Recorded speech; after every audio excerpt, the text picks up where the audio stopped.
My parents said they could only love one daughter at once. Our family abandoned us when my mom had cancer. It was the best thing that ever happened to us. When mom was diagnosed, I called every relative with money begging for help with treatment costs. My uncle with his Mercedes collection said we should have planned better. My aunt with the beach house said it wasn't her responsibility.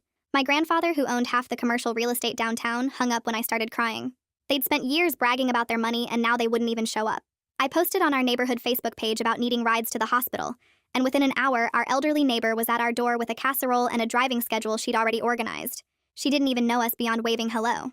The next morning, 3 strangers showed up to deep clean our house so mom wouldn't get infections. Our landlord reduced our rent without us asking. The lunch lady at my little brother's school started packing extra food for him to bring home. None of these people had money, but they showed up every single day while my rich relatives posted vacation photos from Italy. I watched my mother cry when her hairdresser came to our house to shave her head for free and stayed to hold her while she sobbed. The mechanic fixed our car for free so we could get to treatments. The corner store owner started forgetting to charge us for groceries sometimes. These people were keeping us alive while my family pretended we didn't exist. During mom's second round of chemo, the waiting room became my education in how our city really worked. I met a woman whose son died because the nearest hospital was 40 minutes away. I met a man who lost his house to medical debt even though he worked 3 jobs. Every person had a story about how the system failed them, while rich people like my family built another mall nobody needed. A young organizer was protesting about the closed health clinic and asked if I wanted to help since I was there every day anyway. I started going to city council meetings between mom's treatments and learned that my grandfather's company had lobbied to close the clinic because the land was valuable. The same grandfather who wouldn't give us a penny had stolen healthcare from thousands of people to build luxury apartments. I started keeping a notebook of every story and every injustice. By mom's last treatment, I had 200 pages of reasons to fight back. Mom went into remission after 8 months of hell, and our community threw a party in the park with food everyone had scraped together to buy. My uncle drove by in his Tesla and didn't even slow down. That night, the organizer asked if I'd ever thought about running for mayor since I knew everyone's struggles firsthand now. Within a month, I had 500 volunteers for my campaign, and every single one had a story about being abandoned by the system. The incumbent was my grandfather's golf buddy, who hadn't held a town hall in 6 years. Our campaign money came from bake sales and car washes, while his came from developers wanting to build luxury condos where the food bank stood. We knocked on every door in the district and registered 8,000 new voters who'd given up on the system. The polls showed us ahead by single digits but climbing every week. My volunteers worked 18-hour days because they believed we could actually change things. Mom became our unofficial mascot and survivors would cry when they met her at rallies. We were winning in the polls by 15 points when my grandfather showed up at campaign headquarters with his lawyer. He hadn't spoken to me in 2 years, but now he looked scared. He said if I didn't drop out immediately, he'd evict every single volunteer who lived in one of his buildings. Turns out he owned half the apartment complexes in our district through shell companies nobody knew about. I have 43 of your volunteers on my tenant lists, he said, showing me the papers with names I recognized. Everyone gets 30 days notice tomorrow if you don't concede tonight. I told him that was illegal, but his lawyer laughed and said good luck proving retaliation when they'd all missed rent payments during medical emergencies. My volunteers didn't know their slumlord was my grandfather, and finding out would destroy the campaign anyway. He gave me until midnight to decide. I had 3 hours to choose between victory and keeping 43 families in their homes. Election night, we were ahead by 20 points when the fire alarm went off at our victory party. Everyone evacuated calmly until we saw the smoke pouring from the community center, where we'd stored all our voter registration drives and campaign records. The building where Mom had gotten free meals during chemo was burning. The place where her support group met was burning. The room where kids did homework while their parents worked 3 jobs was burning. Fire trucks arrived, but it was already gone. Everything inside destroyed. Then my phone buzzed with a text from my grandfather. Electrical fires are so common in old buildings. Another text appeared immediately. Your mother's oncologist works out of one of my medical buildings. A third text made my hands shake. So does the dialysis center where your neighbor gets treatment. A fourth. And the pharmacy where your volunteers get their insulin. Mom was celebrating our victory while I stared at the flames destroying the place that saved us. People were crying and hugging and taking pictures of the fire with their phones. My grandfather's final text arrived as the news called our landslide victory. Concede tomorrow or I start having more electrical problems at the children's clinic. I stood there frozen with my phone screen still glowing with grandfather's threat about the children's clinic, while smoke filled the night sky behind me. Mom's celebration continued just 20 feet away, and I had maybe 10 seconds to decide how to handle this without destroying her moment of victory. My hands shook as I slipped the phone into my pocket and forced myself to smile, just as Mom rushed over with tears of joy streaming down her face. She hugged me tight while the fire trucks arrived with their sirens wailing, and I held her close while my mind raced through which volunteers lived in grandfather's buildings. The young organizer caught my eye from across the evacuation zone, and I subtly motioned her over while Mom turned to talk to other supporters about our landslide victory. We stepped aside near the yellow tape where firefighters were setting up their equipment, and I showed her the texts on my phone, watching her face go pale as she read each threat about the medical buildings and the children's clinic. She grabbed my arm, and we quickly agreed to delay any public concession, while we figured out how to protect the volunteers at risk from illegal eviction. The organizer started making calls to find emergency legal help, while I kept Mom distracted by pointing out different supporters in the crowd and thanking them for their work. Within an hour, while the fire department sprayed water on the smoking ruins, the organizer connected us with Leo Ramos, who she said was a tenants' rights attorney who'd fought illegal evictions before. He agreed to meet us first thing in the morning at 7 and told us to document everything immediately before any evidence disappeared. I screenshot every text from grandfather and forwarded them to multiple email accounts, including one I created just for this purpose, while my hands shook with anger and fear. Then I took photos of the burning building from different angles, capturing the destruction of the place that had saved us during Mom's cancer treatment. Our campaign tech lead ran over with his laptop and started checking for any backup files since our physical voter registration records were gone with the building. He found partial voter lists in the cloud that he'd uploaded last week, but confirmed most of our organizing documents, including volunteer contact sheets, were only stored in the filing cabinets that were now ash. The crowd started thinning out as midnight approached, and I finally got Mom home and settled in her bed, choosing not to tell her about the threats yet since stress could affect her remission. The guilt of keeping this from her fought with my need to protect her health, but I knew she'd insist on fighting if she knew what grandfather was doing. Once she was asleep, I texted our volunteer coordinators asking them to privately check which of their team members rented from Westside Properties or Riverside Holdings, without explaining why yet. Within an hour, I had 43 names, including Estella Brooks, who'd led our biggest canvassing effort and knocked on over 2,000 doors herself. Midnight came and went without any public statement from me about conceding, deliberately missing grandfather's deadline while I sat at my kitchen table staring at the list of families he could destroy. The organizer texted that she was already coordinating with volunteers to prepare for possible eviction notices and had lawyers ready to file emergency injunctions in the morning. My phone stayed silent after midnight, which somehow felt worse than getting another threat, because now I didn't know what grandfather would do next. I spent the rest of the night going through our remaining campaign files on various computers and phones, trying to piece together what we'd lost in the fire. The tech lead sent me what he could recover, but it was maybe 20% of what we'd built over months of organizing. At 3 in the morning, I finally crashed on the couch for a few hours before meeting Leo Ramos, knowing that when I woke up, the real fight would begin. The community had elected me by 20 points, but grandfather still controlled the buildings where they lived and the clinics where they got medicine. I'd won the election, but he'd just shown me he could burn down everything I cared about if I didn't play by his rules. My phone rang at exactly 3 in the morning, and the organizer's voice was already talking before I could say hello. She had a whole plan worked out while I'd been lying on the couch staring at the ceiling. She'd already called 12 volunteers who were setting up emergency tenant meetings for the next day. She'd reached out to 3 different media contacts who covered housing issues. She talked for 10 minutes straight about turning grandfather's threats into our biggest weapon yet, while I took notes on the back of an envelope. By the time she hung up, I had 4 pages of action items, and my hands were shaking with something that wasn't fear anymore. I made coffee and started texting the volunteer coordinators she'd identified, asking them to quietly spread the word about the meetings without posting anything online yet. Leo Ramos showed up at my door at 7 sharp carrying a briefcase and a box of donuts. He spread papers across my kitchen table and started explaining temporary restraining orders while I signed forms wherever he pointed. He kept saying we had a good case, but then listing all the ways grandfather's lawyers would fight us. He needed proof that Westside Properties and Riverside Holdings were actually owned by my grandfather, not just shell companies with no connection. He pulled out more forms for discovery requests and subpoenas, while explaining that judges don't like granting emergency orders without clear evidence of immediate harm. He took photos of my phone showing grandfather's texts, and made me write out everything I remembered about his visit to campaign headquarters. He warned me that proving retaliation would be nearly impossible since landlords can always find technical lease violations to justify evictions. By 8:30, he had 40 pages of legal documents ready to file, but kept shaking his head about our chances. I found Francesca Ortega's number in my old campaign notes and called her from my car while driving to meet Leo at the courthouse. She picked up on the first ring and already knew about the fire from the news coverage. I told her I had information about possible connections to development interests, without mentioning grandfather's name yet. She asked pointed questions about timing and documentation, while I could hear her typing in the background. She wanted copies of any threats, records of ownership for the buildings where volunteers lived, and a timeline of events leading up to the fire. She explained she'd been investigating housing corruption for 3 years and had sources who might help connect the dots.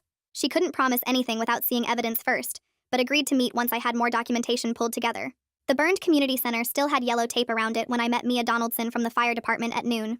She walked me through where they'd found burn patterns and asked detailed questions about when I'd noticed the smoke and who'd been at the victory party. She took notes in a small notebook while I explained about the election results coming in right before the fire started. She couldn't say much about the investigation, but mentioned they were treating it as suspicious based on preliminary findings. She asked for my personal cell number and said she might have follow-up questions that couldn't go through official channels. She looked at the building for a long moment before telling me to be careful, and maybe think about staying somewhere else for a few nights. Alejandro Guerra called me while I was still standing outside the burned building and asked if we could meet immediately. He'd been up all night going through old records about the clinic closure and found patterns I needed to see. We met at a diner where he spread out maps and timelines showing how grandfather's companies had systematically targeted properties near transit lines and medical facilities. The clinic wasn't just valuable land, it was part of a bigger plan to force people out of the whole neighborhood.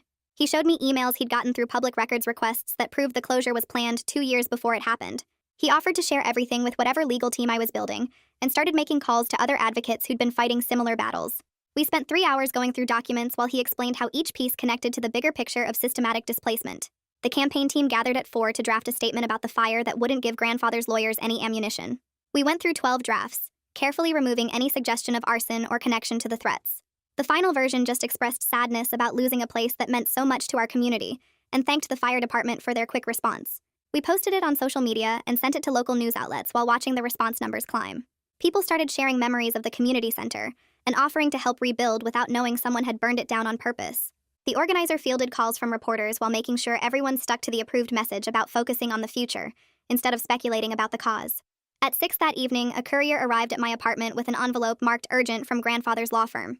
The cease and desist letter claimed I was planning to make defamatory statements that would damage his business reputation. It threatened legal action if I made any public statements connecting him to the fire or suggesting criminal behavior. Leo actually laughed when I sent him photos of it, saying they'd just given us evidence of their panic. He added it to our growing file and started drafting a response that basically told them to pound sand in legal language. The next morning, my phone rang at 6, and Estella's voice was breaking as she told me about the eviction notice that had just been posted on her door. 30 days to get out for lease violations they claimed happened months ago, but were only being addressed now. She'd knocked on 2,000 doors for our campaign, and now she was going to be homeless because of it. She kept apologizing like it was her fault while I wrote down every detail about the notice and promised we'd fight it. Within an hour, 12 more volunteers called with the same story and the same 30-day deadline. I met Francesca at a coffee shop downtown, where she reviewed everything I'd gathered so far. She studied the ownership documents Leo had found and took photos of grandfather's threatening texts. She explained she needed at least 2 independent sources for everything before her editor would let her publish anything connecting him to the fire. She already had researchers looking into the shell companies, but warned me these investigations take time. She asked about other volunteers who might talk on the record and started building a database of everyone affected by the evictions. She promised to protect sources, but said the story would be stronger if some people went public with their experiences. That afternoon, my phone buzzed with a text from Mia saying they'd found traces of accelerant at multiple points in the building, but needed more testing before making it official. She warned me to start varying my daily routes and maybe avoid being alone in isolated places. She couldn't say more through text, but suggested we meet in person soon to discuss what they were finding. 3 days later, Alejandro called me while I was sorting through what was left of our campaign files and said he knew someone at the state attorney general's office who might help with the housing stuff. Cassandra Lovell worked in their housing discrimination unit, and Alejandro had already sent her the basic information about the eviction threats. I drove to the state building that afternoon and found her office on the 4th floor where she had boxes of case files stacked everywhere. She listened to everything about the 43 volunteers facing eviction and took notes on a yellow legal pad while asking specific questions about dates and names. She explained that state intervention in local housing disputes needed proof of a pattern across multiple counties and suggested I start looking for similar problems in other cities where grandfather owned property. She gave me her direct phone number and said to call if we found more evidence, but warned me these cases usually took months or years to build. On the drive back to campaign headquarters, our tech lead called in a panic because he'd just discovered that half our donor records were destroyed in the fire, which meant we couldn't prove where our campaign money came from. He was at his computer trying to rebuild what he could from bank statements and old emails, but tons of small cash donations from bake sales and car washes had no paper trail now. The incumbents' people would definitely use this against us if they challenged the election results since we couldn't prove our funding was legitimate. I told him to keep working and document everything he could recover while I figured out what to do next. That night, while helping him go through bank records, we noticed something weird in our campaign email account, showing 12 failed login attempts from IP addresses we didn't recognize. Someone had been trying to break into our accounts for the past 3 days using different passwords each time. We immediately changed all our passwords and turned on 2-factor authentication for everything, while wondering what else grandfather might be trying to access. The tech lead installed new security software and started checking all our other accounts for suspicious activity. 2 days later, Mom had her follow-up appointment at the cancer center, and there was no way to move it without risking her health. The cancer center was in one of grandfather's medical buildings, and walking through those doors made me feel sick knowing he controlled everything inside. I went with her and sat in the waiting room looking at all the other patients who didn't know their landlord owned this place too. The nurse called Mom back for her blood work and scans while I stayed in the lobby watching people come and go through the automatic doors. Every doctor here paid rent to grandfather's company and could lose their office space if they crossed him. Mom came out an hour later with good news about her blood counts, but I couldn't even celebrate properly knowing we were in his building. We walked to the parking garage in silence, and I kept looking over my shoulder expecting to see his security guards or lawyers waiting for us. That same afternoon, Estella called a meeting at the library for all the volunteers facing eviction and 12 of them showed up ready to fight. They decided to form an emergency tenants council to share information and support each other through the eviction process. Estella took charge immediately and started organizing them into committees for legal research and media outreach and mutual aid. Watching these people who might lose their homes still fighting for each other gave me more strength than anything else that week. They scheduled daily check-ins and created a phone tree so nobody would face this alone. The next morning, my personal phone rang with a blocked number, and when I answered, grandfather's voice filled my ear with fake concern about the fire at the community center. He said he'd heard about the tragedy and wondered if our family could talk about it together since we'd all been through so much. I hit the record button on my phone while he kept talking about how dangerous old buildings could be and how sometimes bad things happen to good people. He suggested we meet for coffee to discuss the situation like family instead of enemies, and made vague references to more problems if we didn't find common ground soon. I kept my voice steady and told him I was too busy with transition planning to meet, but would think about his offer. He said he'd call again soon and reminded me that family should stick together during difficult times before hanging up. 10 minutes later, the incumbent mayor's chief of staff called our main campaign line to inform us that they were considering challenging the election results due to the destroyed records. He said the lack of documentation raised questions about whether proper procedures were followed, and they had a duty to ensure election integrity. The organizer immediately started calling volunteers to gather sworn affidavits from every single voter we'd registered, while we still had people's memories fresh. We had 3 days to collect 8,000 statements before the certification deadline. Everyone dropped what they were doing to help track down voters and get their signatures on legal documents. That evening, I got an email from someone named Titus Aguirre, who said he worked at grandfather's company and had information about the health clinic closure. He was scared to meet anywhere near the office, but suggested a coffee shop across town where nobody from the company would see us. We set up a meeting for the next morning, and I asked Leo to come with me for safety and to witness whatever Titus wanted to share. Titus showed up 20 minutes early and sat in the back corner booth looking around nervously every few seconds. He pulled out a folder with printed emails from 2 years ago showing grandfather's company discussing the clinic land as a development opportunity before it even closed. The emails talked about strategies to make the clinic fail financially, so they could buy the land cheap. Titus's hands shook as he explained he'd kept these documents because he knew it was wrong, but was too scared to do anything until now. He agreed to be a protected source if we could guarantee his name wouldn't be public. 2 days later, we got the court decision on the temporary restraining orders, and only 8 of our volunteers were protected from eviction. The judge said the others didn't have enough evidence of retaliation yet, and would need to provide more documentation. Estella was safe for now, but 35 families still faced losing their homes in 3 weeks. Leo immediately started working on appeals while the Tenants Council organized protests outside the courthouse. The fire department released their public report that afternoon, listing the cause as undetermined pending further investigation. The report mentioned they were still running tests and interviewing witnesses, but couldn't make any official determination yet.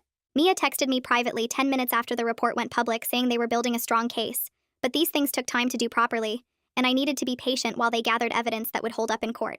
The next morning, Cassandra Lovell from the State Attorney General's office called to schedule an intake interview for 3 days later. She explained right away that the AG needed proof of patterns affecting multiple counties, not just our city. I spent the rest of that day calling activists in nearby towns and discovered 5 other communities where clinics mysteriously closed before luxury developments appeared. Cassandra took notes during our 2-hour meeting, but kept repeating that documentation was everything.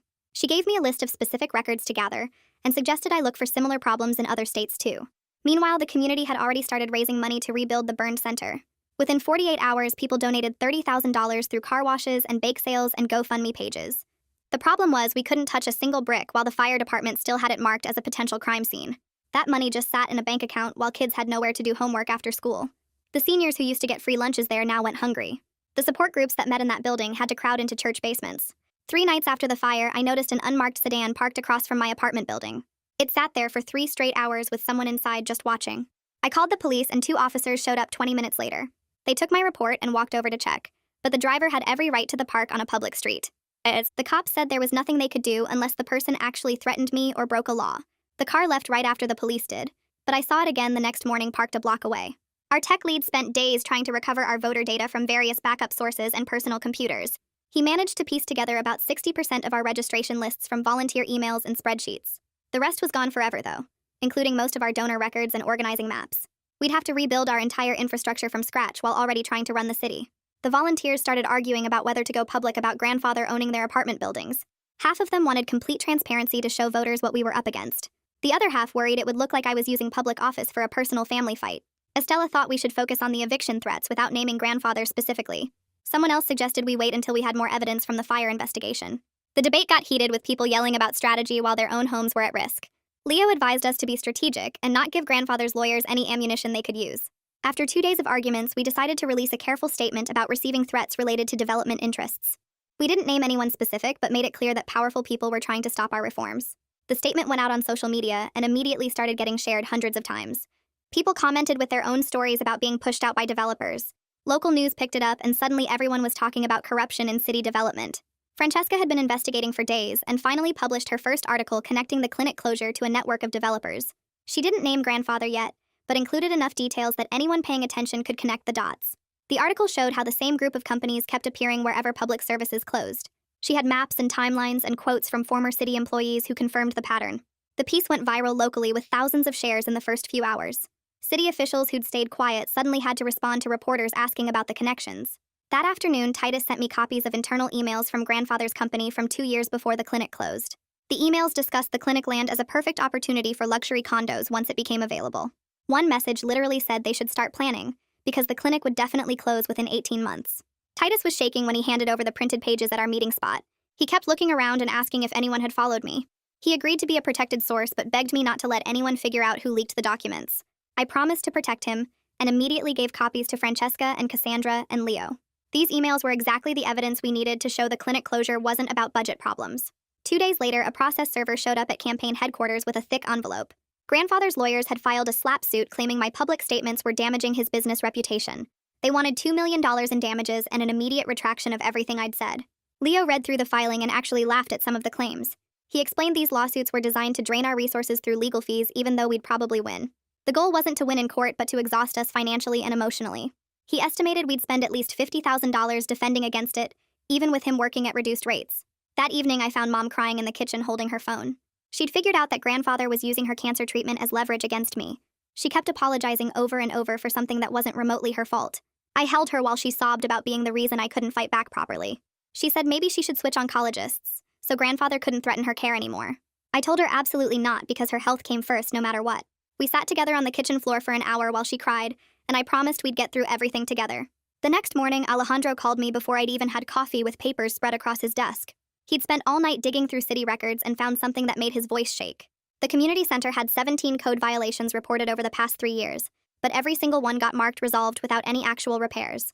The fire department had flagged bad wiring twice, and the building inspector wrote about water damage making the structure unsafe. Nothing ever got fixed because the previous administration kept signing off on fake repairs that never happened. Alejandro showed me the signatures on every approval form, and they all belonged to the same city official who got campaign donations from developers. The pattern was so clear that even I could see it without any legal training. 2 hours later, I sat across from the incumbent's chief of staff in his office that smelled like old leather and expensive cologne. He leaned back in his chair and actually smiled when I explained about the threats and the fire. He called it all political growing pains and said I'd understand better once I got some experience under my belt. He told me this was how things worked in the real world, and suggested I focus on moving forward instead of dwelling on the past. His dismissive tone made my hands clench under the desk, but I kept my face calm while he basically admitted they knew about the corruption all along.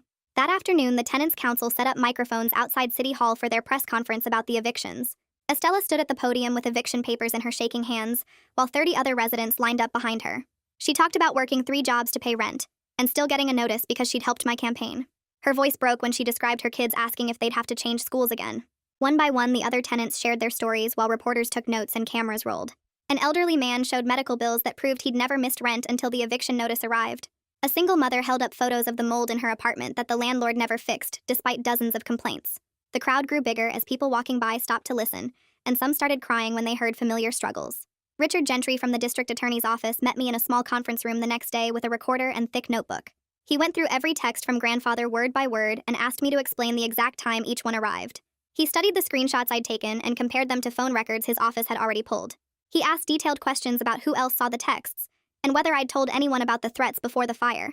His methodical approach gave me hope that someone was finally taking this seriously, even though he warned me these cases moved slowly.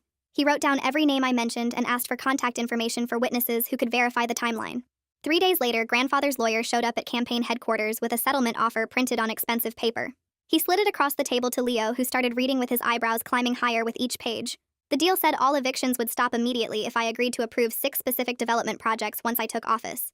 The projects included tearing down the old library for condos and converting the food bank into retail space. Leo actually laughed out loud when he got to the part about giving grandfather's company exclusive rights to all city construction contracts. The lawyer sat there with a straight face like this was a normal business proposal instead of straight-up corruption. Leo pushed the papers back and told him we'd need time to consider such a generous offer while trying not to smile. That same week, the incumbent called an emergency city council session to push through a new ordinance about condemning old buildings. The ordinance would let the city declare any building over 40 years old as unsafe without proper inspection. It gave developers the right to buy condemned properties at below market prices with just 30 days' notice. We realized he was trying to lock in grandfather's whole agenda before leaving office in 2 weeks. The council members who supported us tried to delay the vote, but the incumbent's allies had the majority. They passed it 8-5 while residents shouted from the gallery about their homes being stolen. I watched from the back row feeling sick as they basically legalized the theft of half our district. 2 mornings later, Mom came into my room holding her phone with tears running down her face. Someone had leaked her entire medical history to a gossip blog that posted every detail about her cancer treatment. The blog had copies of her chemotherapy schedule, and even photos from her medical files showing her weight loss. They'd published our bank statements from when we couldn't afford her medications and screenshots of my desperate messages begging relatives for help. Mom sat on my bed trying to smile while saying it didn't matter what people thought, but I saw her hands shaking. She kept apologizing for becoming a burden on the campaign, even though none of this was her fault. The blog post got thousands of shares in hours with comments calling us grifters and liars. The court hearing about restraining orders came the next week, and the judge extended protection for most volunteers. But 5 families, including an elderly couple with health problems, still faced eviction in 7 days. We scrambled to find them places to stay, while Leo filed emergency appeals that probably wouldn't get heard in time. Churches offered temporary shelter, and some supporters with extra rooms volunteered space. But breaking up these families felt like letting grandfather win. Francesca's second article came out that afternoon with a deep dive into the shell companies behind the evictions. She'd traced ownership through layers of paperwork to show how Westside Properties and Riverside Holdings connected to dozens of other companies. Her investigation mapped out forced closures of clinics, community centers, and small businesses across the entire city over 10 years. She still didn't name grandfather directly, but included enough details that anyone paying attention could connect the dots. The article included documents showing how property values mysteriously increased right after each closure. She'd interviewed former tenants who'd been forced out, and their stories matched ours perfectly. Meanwhile, Titus called me in panic because his supervisor had started asking why he'd been missing so many meetings. The supervisor mentioned seeing Titus's car at unusual locations and wondered if everything was okay at home. Titus knew this was a warning that they suspected something, but he couldn't quit without losing his health insurance. Leo immediately started working on whistleblower protection paperwork while we documented every interaction Titus had at work. We gave him a burner phone for communication and told him to act normal while keeping copies of any suspicious emails. His fear was so real that he threw up in our office bathroom after signing the whistleblower forms. The next morning, my phone rang at 6 with Zachary Huffman from the arson task force saying the lab results were in and we needed to meet immediately. I drove to the police station where he showed me the report confirming accelerant traces throughout the community center's first floor. He explained that arson cases could take months or even years to prosecute, but they were treating this as priority 1 given the election timing. His team started pulling security footage from every business within 3 blocks, while I gave them grandfather's threatening texts again. That afternoon, the election board called an emergency meeting to schedule the certification hearing for next week. The incumbent's lawyers filed paperwork challenging 6 precincts where our voter registration drives had the biggest impact. They claimed without the destroyed records, we couldn't prove those votes were legitimate. Leo started gathering affidavits from every volunteer who'd registered voters, while our tech lead pulled bank records showing hundreds of small donations from those same neighborhoods. We worked until 3 in the morning preparing binders of evidence to defend our victory. My elderly neighbor showed up at my door the next day with her famous casserole and sat with me at the kitchen table while I ate. She reminded me that our community had survived before that building existed and would keep surviving no matter what grandfather destroyed. Her simple words helped me remember why we were fighting in the first place. Mom found me looking through the certification hearing documents that evening and asked if she could speak at the hearing about what this election meant to people like her. I worried about her safety with grandfather escalating, but realized her voice might be exactly what the election board needed to hear. We spent the night preparing her statement together while she practiced staying calm and focused. The certification hearing packed the county courthouse with supporters and media filling every seat. When Mom took the microphone, she spoke for exactly 3 minutes about choosing between medicine and rent before our neighbors stepped up to help. She described the hairdresser who shaved her head for free and the mechanic who fixed our car without payment. The room went completely silent as she explained how strangers became family while our actual family abandoned us. She finished by saying this election was about neighbors helping neighbors and giving everyone the chance our community gave her. The election board members wiped their eyes as she sat down. After 6 hours of testimony and reviewing our evidence binders, the board voted 4-1 to certify our victory based on the overwhelming proof from voter affidavits and donation records. The incumbent stood up and promised to monitor the situation for any irregularities, but couldn't stop the certification. We'd officially won despite the destroyed records and grandfather's attempts to steal it from us. 2 days later, grandfather's lawyers expanded their SLAPP suit to include defamation claims seeking $2 million in damages. They claimed my public statements about threats and development interests were destroying his business reputation and causing financial harm. Leo called Marcella Scott, an attorney who specialized in fighting strategic lawsuits meant to silence critics, and she agreed to join our team pro bono. She'd beaten dozens of these cases and immediately started preparing our anti-SLAPP motion. Richard Gentry from the district attorney's office moved forward with the criminal investigation by issuing subpoenas for grandfather's phone records to verify the threatening texts came from his devices. He explained the legal wheels turned slowly, but this was official recognition that criminal behavior had occurred. His investigators started interviewing witnesses and building a timeline of the threats and fire.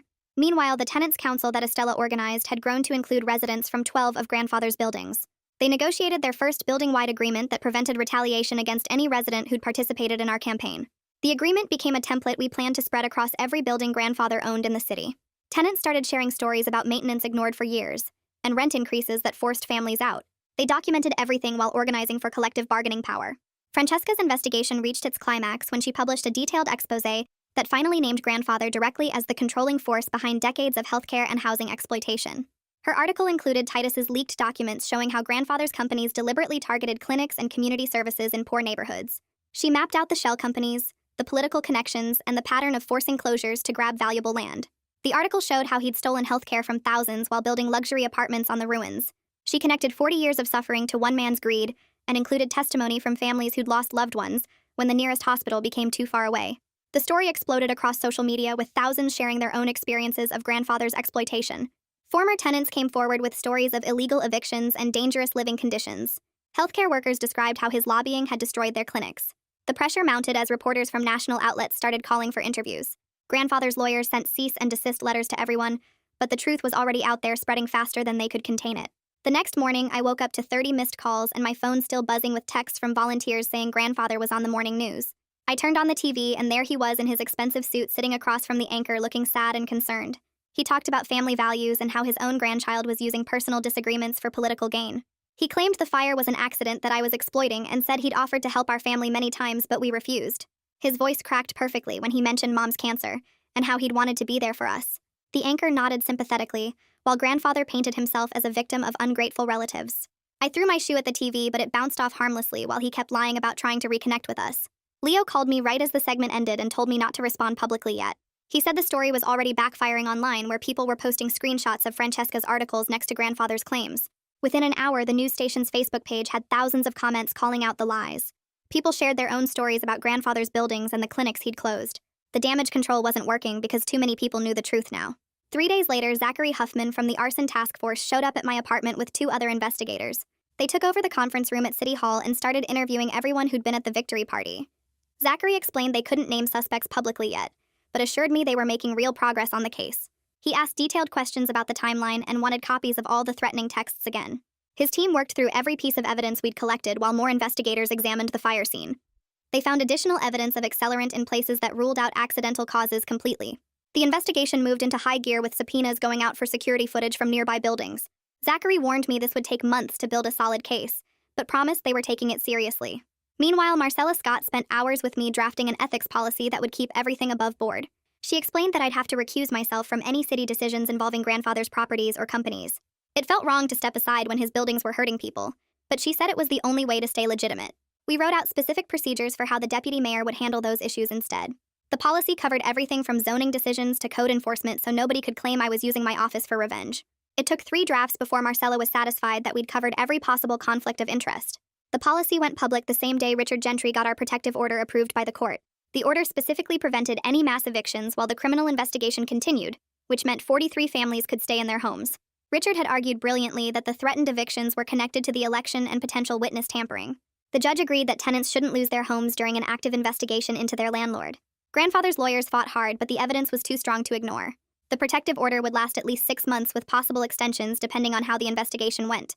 2 weeks later, the court finally ruled on the defamation suit and dismissed most of grandfather's claims against us. The judge wrote that political speech was protected, and grandfather hadn't proven actual malice in our statements. Some procedural issues remained that would drag on for months, but Marcella called it a huge victory. She explained that grandfather would have to pay our legal fees since he'd lost the main claims. The remaining issues were just paperwork that his lawyers would use to save face. We'd won the legal battle even if the war wasn't over yet. That same week, Titus got suspended from his job at grandfather's company for what they called performance issues. He'd worked there 8 years with perfect reviews until he became our source for the investigation. The suspension letter cited vague problems with his attitude and dedication to the company mission. Within hours of the news spreading, our community rallied to support him completely. People started dropping off groceries at his apartment and someone set up a fund to cover his rent. 3 local businesses immediately offered him jobs, including a better position at a nonprofit focused on housing justice. Titus took the nonprofit job and became even more committed to exposing grandfather's corruption. His suspension backfired completely and gave him freedom to speak more openly about what he'd witnessed. A month before my swearing-in, grandfather showed up in the City Hall parking lot when I was leaving a transition meeting. He stood by my car in his expensive coat, looking older than I'd ever seen him. He demanded I stop the circus and think about what this was doing to the family name. His voice stayed calm, but his hands shook as he talked about our family's reputation being destroyed. I looked at him standing there in his $1,000 shoes and remembered Mom crying during chemo. I told him the family ended the day he hung up on me when I called crying for help. Then I walked past him to my car without looking back while he stood there alone in the empty parking lot. The swearing-in ceremony happened at Jefferson Elementary instead of City Hall because we wanted it accessible to everyone. Hundreds of supporters filled the gymnasium, including every single person who'd helped during Mom's cancer. Our elderly neighbor sat in the front row with her casserole dish because she'd insisted on bringing food. The hairdresser who'd shaved Mom's head stood with the mechanics who'd fixed our car for free. The lunch lady brought my little brother's whole class to watch the ceremony. Even the corner store owner closed his shop for an hour to be there with us. The ceremony stayed simple and focused on service instead of celebration or fancy speeches. After taking the oath, my very first act as mayor was signing the executive order creating the Emergency Housing Stabilization Task Force. Estella Brooks would lead it along with other tenants who'd faced eviction threats during the campaign. The task force had real power to investigate retaliation and recommend immediate interventions to protect renters. We gave them a budget and staff to actually make changes instead of just writing reports. They started work immediately reviewing every eviction filed in the past year for patterns of retaliation. 2 days later, Mom went for her latest scans at the cancer center, trying not to think about grandfather owning the building. The results came back showing she was still in complete remission with no signs of the cancer returning. She cried happy tears in the office while I held her hand and thanked every power I could think of. That afternoon, she decided she wanted to carefully become an advocate for healthcare access in our community. She joined Alejandro's group but promised to protect her health and not overdo it like she always did. Her first meeting was just listening to other survivors share their stories of fighting for treatment. 3 days after that meeting, a woman from the Regional Health Foundation called my office asking about our plans for the burned community center. She explained they had a new grant program for communities affected by healthcare access issues and wanted to offer matching funds for any money we raised locally. The catch was that the community had to control the rebuilding process, not city government or private developers. I called an emergency meeting with Estella and the other volunteers who'd used the center's services. We spent 4 hours drawing up plans on butcher paper, listing every program we wanted to bring back and adding new ones based on what people needed most. The foundation representative came to our next meeting and watched as 50 people presented their ideas for the new center. She took notes while a single mom explained how the old center's daycare had let her keep her job. A diabetic teenager showed her the insulin storage problems at his school that the center used to help with. The foundation approved $2 million in matching funds on the spot, but only if we created a community board with real decision-making power. I sit in my new office now looking at the stack of papers on my desk. Grandfather still owns half the buildings downtown through his shell companies. The arson investigation moves forward, but Zachary says these cases take forever to prosecute. The 43 families are safe for now, but the court orders won't last forever. Tomorrow we start interviewing architects who understand what community-driven design really means. Tonight, though, those families sleep without worrying about eviction notices, and that's something. And that's the story done. Appreciate you hanging out with me. It's always a chill time. See you again if you pop back.